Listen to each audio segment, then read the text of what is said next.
Have you ever spent hours studying English, memorizing vocabulary, watching videos, taking notes, but when it's time to actually speak, your mouth freezes? You're not alone. You've probably had those moments where the words are there, somewhere in your brain, but you can't seem to pull them out fast enough. You hesitate. You translate in your head. You second guess yourself. And then the moment slips away. If that sounds familiar, today's episode is for you. Because this isn't just about English. It's about what it really takes to become a confident speaker. Someone who doesn't just know the language, but uses it naturally. Someone who doesn't panic in real conversations. Someone who actually enjoys speaking English and can express thoughts freely.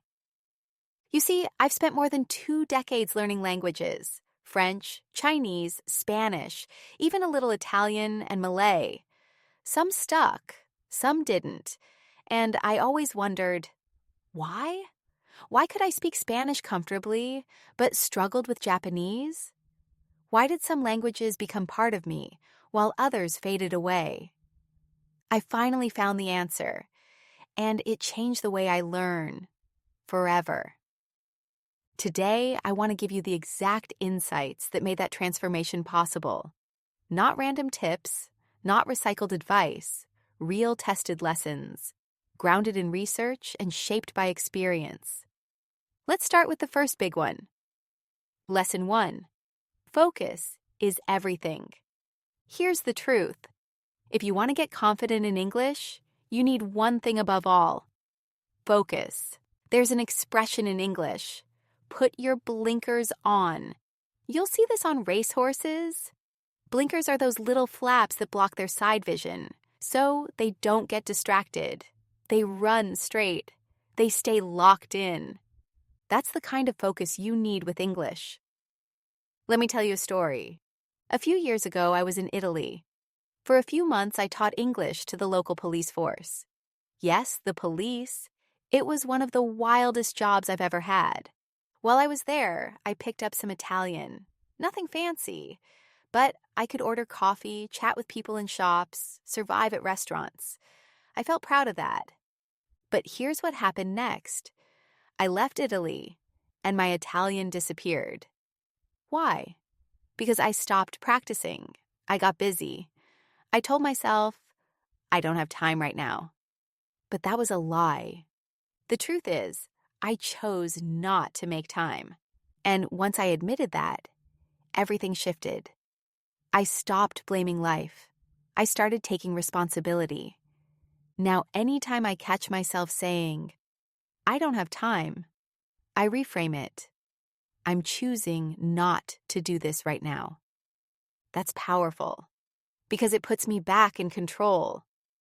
If English really matters to you, you have to make space for it. Block out the noise. Say no to distractions.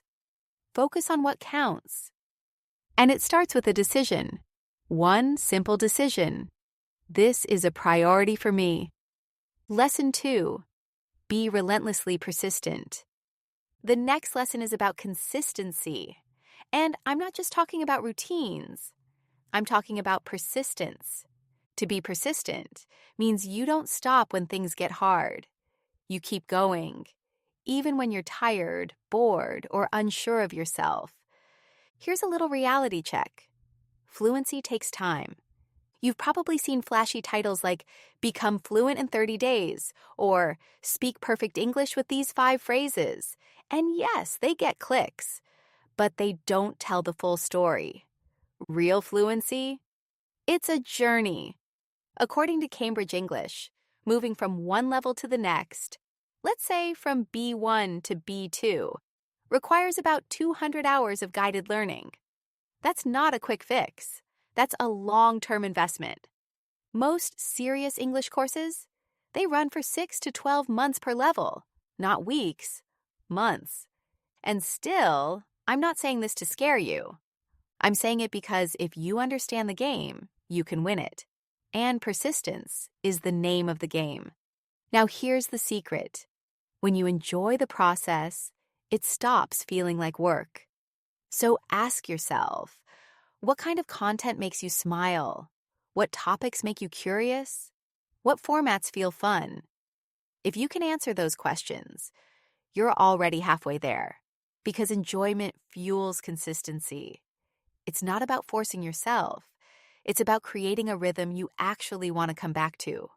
When learning feels like something you get to do, not something you have to do, everything changes. Lesson 3. Motivation needs to be fed. Let's talk about motivation. Motivation isn't magic.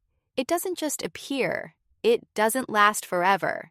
And it certainly doesn't keep going without attention. Motivation is like a plant. If you don't water it, it withers. So how do you keep it alive? You feed it with purpose. Here's what I mean. Every learner I've worked with, every single one, has had a different reason for learning English. Some want to study abroad, some want better jobs, some just want to feel more confident traveling or speaking to people online. Whatever your reason is, it matters. But if you don't remind yourself of that reason, you'll forget it. You'll drift. When I was learning Spanish in Madrid, I hit a wall. I was surrounded by the language. I was speaking to people every day. But I wasn't improving. I kept repeating the same phrases. I felt stuck. So I signed up for a formal course. And something amazing happened. I started learning new words. I started forming new sentences. I met other learners, people who shared my struggles, and I felt re-energized. We weren't just learning. We were growing together. So here's a tip. Find people who are on the same path. Join a class, an online group, a community. That sense of connection, it's powerful. It reminds you that you're not alone. And don't forget to celebrate the wins, even the small ones. Did you study 5 days this week? Great! Did you finally understand that grammar rule that confused you for months? Amazing! Treat yourself. A little reward can go a long way. Let's pick up where we left off, with something most learners struggle with, but few people talk about. Lesson 4, Big Dreams, Tiny Steps. You've probably heard it before. Dream big. And yes, dreaming big is powerful. But if that's all you do, if you only focus on the big picture, you'll end up feeling overwhelmed. Let me show you why. Imagine you're about to go on a 10-kilometer hike through the mountains. You're standing at the base, looking up. The trail looks steep, the distance feels endless. Your legs already feel tired, and you haven't even started yet. But now imagine this. You shift your focus. You say, first, I'll walk up to that little tree, then I'll rest. After that, I'll head to the lake. One step at a time. That's when the journey starts to feel doable. That's how you stay calm. That's how you keep moving. It's the same with English. When you set a huge goal, like, I want to be fluent, your brain can go into panic mode. It starts spinning. It thinks of all the things you don't know. It tells you it's impossible. But if you break that goal down into smaller pieces, suddenly you're back in control. That's exactly what I did when I moved to China years ago to learn Mandarin. I knew I wanted to become fluent, but that idea was too big, too vague, too far away. So I asked myself, what would success look like in the first year? And I came up with 3 simple goals.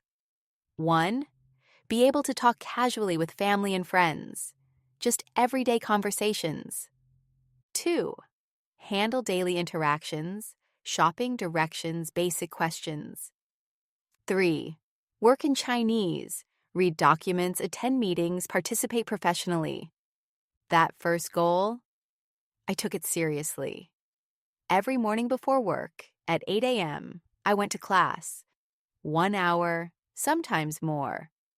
Then I went straight to my job. I did that for months, and by the end of it, I could have real conversations. Was I fluent? Number. But I was functional. I could connect, I could express myself. And that was everything. The reason it worked? I didn't obsess over the end result. I focused on the next step. So here's my advice to you. If you have a big goal, like passing IELTS with a Band 7 or speaking confidently at work, don't just stare at the finish line. Break it down. What will you focus on this month? This week? Today? Make it specific, measurable, achievable, and most of all, make it yours, because small, consistent steps add up faster than you think. Big goals create pressure. Small steps create progress. Let me share something you might have noticed in your own learning journey. When we set a goal that feels huge, our mind tends to spiral. We start imagining everything at once, every lesson, every conversation, every mistake we might make. And that creates a problem. We stop being present. We stop taking action. We sit and think instead of doing. And the more you think, the more you worry. The more you worry, the less you speak. The less you speak, the more disconnected you feel. It's a vicious cycle. So how do you break it? One step at a time, one lesson, one new phrase, one practice session. Because small steps bring you back to now. They quiet your thoughts. They ground you in the present moment. And that, right there, is where real learning happens. So if you're aiming for a big milestone like a B2 certificate or a job interview in English, stop trying to climb the whole mountain in one day. Just ask yourself, what can I do in the next 15 minutes that moves me forward? What's one skill I can improve this week? What's one phrase I can practice today? You don't need to be perfect. You just need to keep moving. Because progress isn't about how fast you go. It's about not stopping. Lesson 5. Practice, don't just study. Now we're getting into one of the most important shifts you can make in your learning. And honestly, I wish someone had told me this earlier. Here it is. Studying is not enough. You can memorize grammar rules, take notes, watch videos, and still struggle to speak. Why? Because studying is passive. Practice is active. And to speak English with confidence, you need to practice a lot. Let me give you an example from my own life. When I was learning French in school, we spent years studying. We read texts, we filled in worksheets, we did listening exercises, but we barely ever spoke. I knew the rules, I understood the structure, but when it came time to talk to a real person, I froze.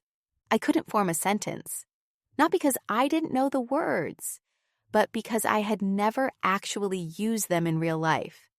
And that's when it hit me. Knowledge doesn't create fluency. Practice does. So now, whenever I'm learning a new language, I follow a simple rule. For every minute I spend studying, I spend a minute practicing. That might mean repeating sentences out loud, recording my voice and listening back, having conversations with tutors or language partners, writing short texts and saying them out loud. And if you're following this podcast, use the speaking prompts. Pause the episode. Repeat after me. Make the sentences yours. Don't just listen, train. And yes, it might feel strange at first.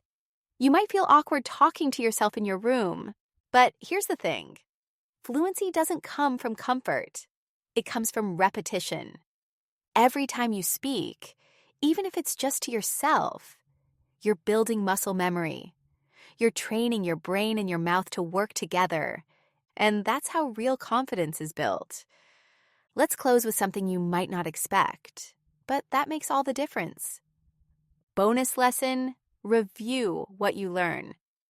Now I know this doesn't sound exciting. It's not flashy.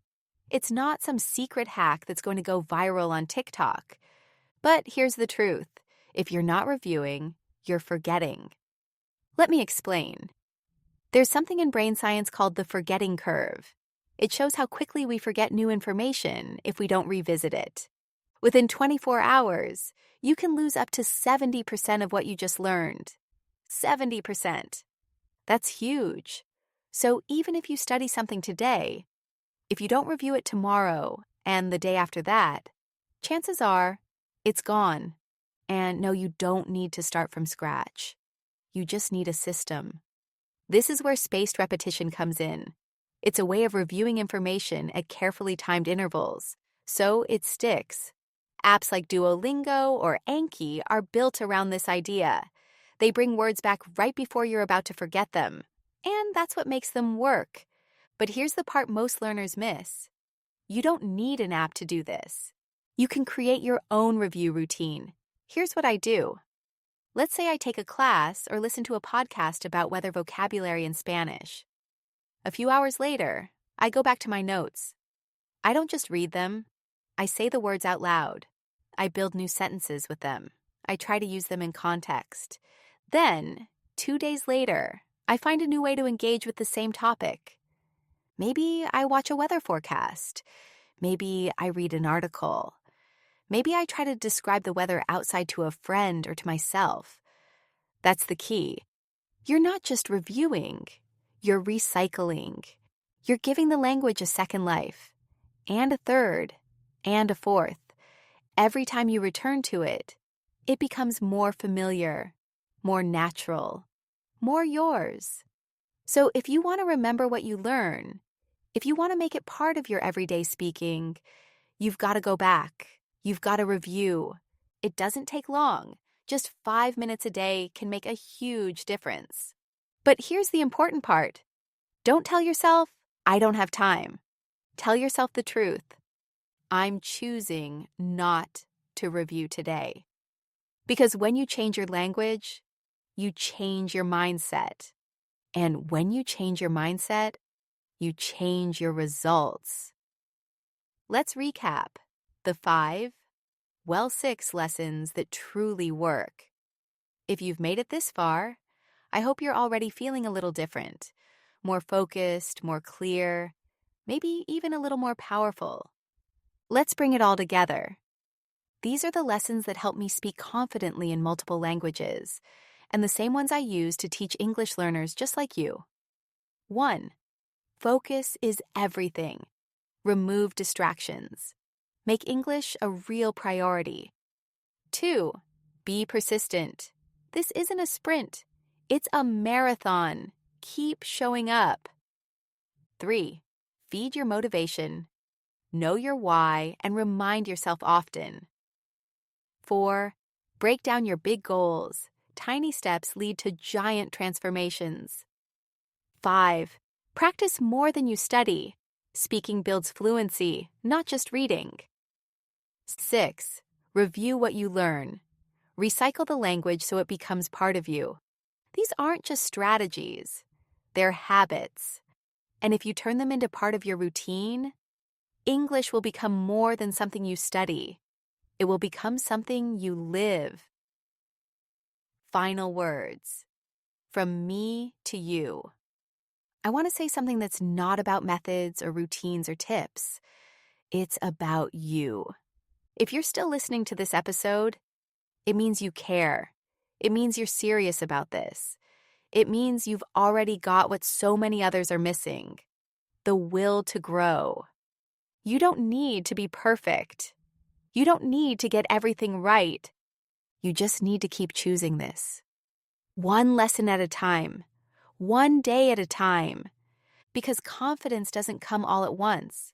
It shows up slowly, quietly, through effort, through patience.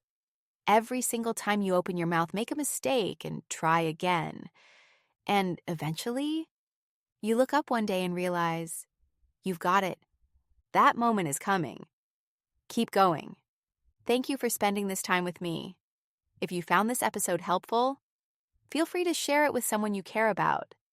Subscribe, leave a comment, or just let me know which lesson hit home for you.